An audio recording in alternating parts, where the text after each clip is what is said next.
So first of all, happy St. Patrick's Day. Hopefully I can have a chance to edit this and upload it while it is still St. Patrick's Day, which is today. If not, then happy belated St. Patrick's Day.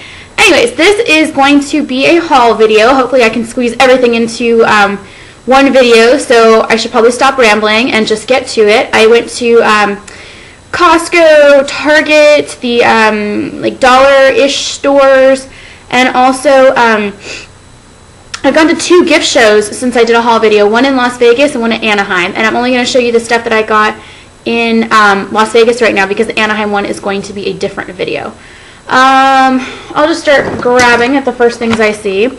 I had purchased the lip glaze set from Stila, the holiday one. It was 8 glosses or lip glazes for $25 from Sephora. And when I went to Costco a couple days ago, I saw that they had, let me grab them. I saw that they had the same set, so the 8 glosses. I actually had to dig this out of the recycle because I figured you guys would want to see what it looks like so you can more easily find it at your Costco. But it does have the 8 lip glazes that I already showed in my Sephora haul, the recent one. So like the limited edition holiday colors and stuff. And through Sephora, ooh, dropping glasses. Through Sephora.com it was $25 for the set of 8, and at Costco it is currently $16.99 for the set. So I'm probably going to return the one to Sephora so I can have store credit there. Sorry if that's broken up a little bit. I had to take a really long phone call.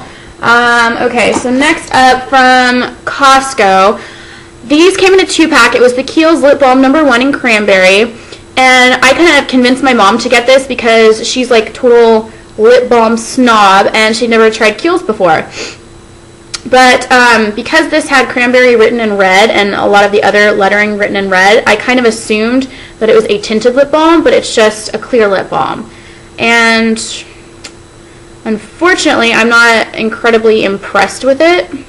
It's just like alright, and to be honest, I would prefer putting on lip balm like as a stick, just so it doesn't get messy and then there's stuff all over my fingers. But the taste of it is actually pretty nice. So from 99-cent store and Dollar Tree, I confuse the two all the time, so just imagine it's one of the dollar stores. I picked up these Revlon Bedroom Eyes, and they're just like the loose powder eyeshadow with kind of the spongy applicator. And these are actually very messy, so I don't even know if I'm going to be able to use it straight out of the tube. If so, I'm probably going to have to like tap off a lot of the excess because even just like doing the swatches on my hand earlier, it was flaking all over the side. So I can imagine like trying to put that around my eye and then it just, you know, I'd have a black eye in a couple seconds. So this is Jaded. This is the one that's a little bit more green. Obviously, the jade in the title. And this is Sultry Sapphire. So again, like a very dark smoky navy shade.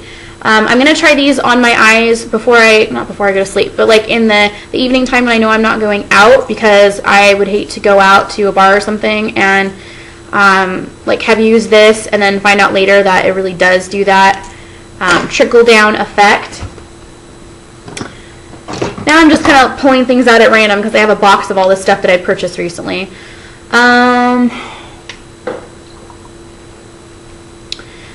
I had heard raves and raves about the Wet n Wild gel eyeliner in black, how it was very comparable or even better than MAC's Black Track Fluid line.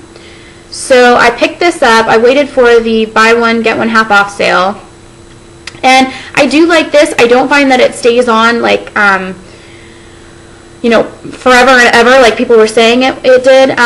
When I use it on the upper lash line, it actually is very hard to remove, and if I do the winged out like I did here, then that'll stay on even when I'm trying to remove it, so I have to use a lot more not force, but you know what I'm saying, effort to get it off. However, if I put it on the bottom lash line, not the waterline, just the bottom lash line, it'll trickle down, it'll come down and smudge after a couple hours.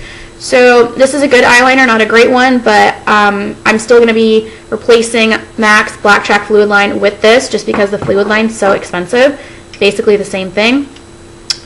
From Target, Maria, who's Dodson Beauty, I believe is her screen name on here. She had been teasing me that I didn't have any Essie nail polishes when I did my nail collection video. So I found one on clearance at Target, and I'm such a bargain hunter, aren't I?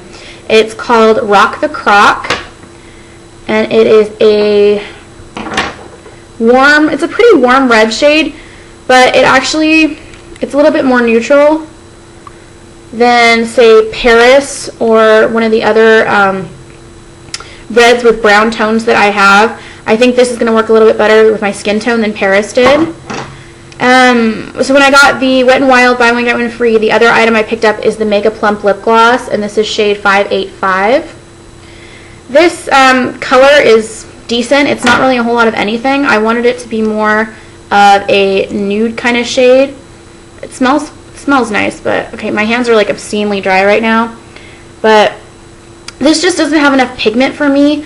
I really wanted it to be like a nude, you know, kind of going out lip, and it's basically just a clear with a tiny bit of iridescence or like a little bit of a tan tone to it. I don't really notice any plumping qualities with it, but a little bit of a tingling sensation. Like I said, the smells really nice too.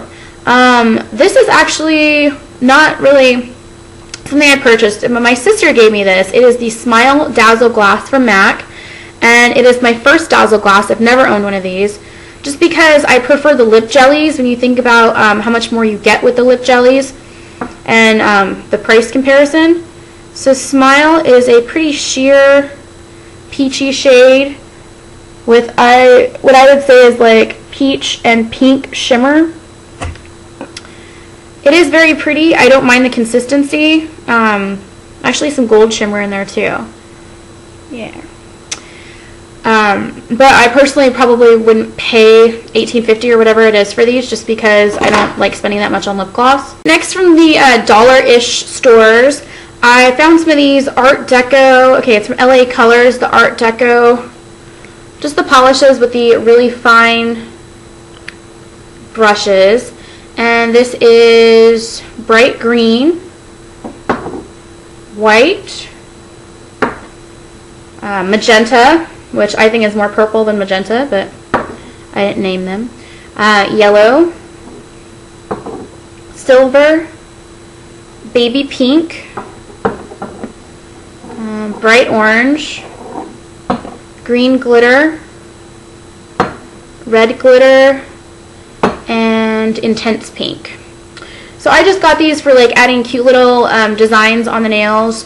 They were $1 each, which I don't even know if it's that good of a deal. I think they're usually somewhere around that much. But yeah, I didn't have a whole lot of the nail polishes for doing decorations on my nails, so figured while they were there, I might as well pick them up. Okay, one of the other polishes I got is the one that I'm wearing right now for St. Patty's Day, of course. I wanted to do something a little bit different than like the typical like Kelly green, you know, the bright green. So I just did like a more limey kind of shade with some metallic in it. And this is Ivy League from Sally Hansen from the Hard as Nails Extreme Wear line. And I also got this because I figured this is also a color that I can wear into the springtime instead of just having it be specifically for St. Patrick's Day. I might actually get some more use out of it. Also from Target, I picked up, I've been hearing really good things about the Carbon Black eyeliner from L'Oreal, and I got the Pencil Perfect Self-Advancing eyeliner, and I don't know if this is the one that everyone's raving about. I don't find it to be as intense as I thought it was going to be. Like, here's just one swipe. That's not crazy intense. Like, if I build it up, then, you know, it gets much darker, but just doing one pass over, it really doesn't have that intense black that I was looking for or hoping for.